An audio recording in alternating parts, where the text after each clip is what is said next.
byinshi tunyuramo muri urugendo rw'ubuzima, bidutera kwibaza byinshi mu mitima.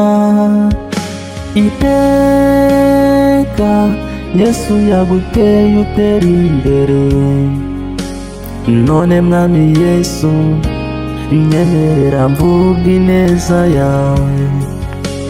Mu kuri guhari byinshi ni kubwa ineza yawe, ndibutse Mwami Yesu.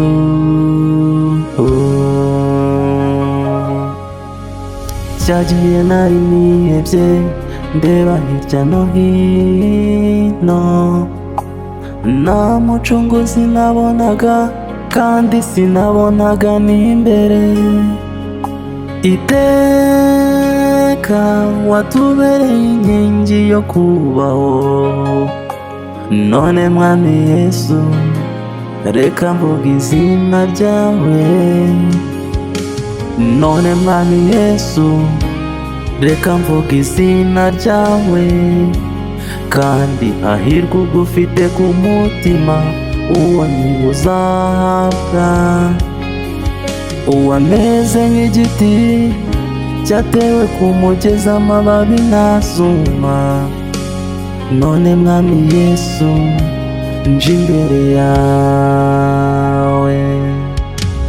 Urahirengeye kandi ni wowe twiringiye, kuvuga izina ryawe Mwami biduhesha icyubahiro.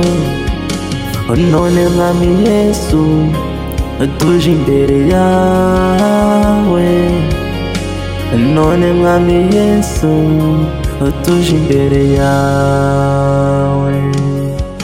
Undebera iyo nsinziriye, mbese niki cyatuma nashima? Utuye mu mitima yacu Mana, ni wowe twiringiye. None Mwami Yesu tuje imbere yawe, none Mwami Yesu tuje imbere yawe. Urahirengeye kandi ni wowe twiringiye, kuvuga izina ryawe Mwami biduhesha icyubahiro. None Mwami Yesu tuje imbere yawe, none Mwami Yesu tuje imbere yawe.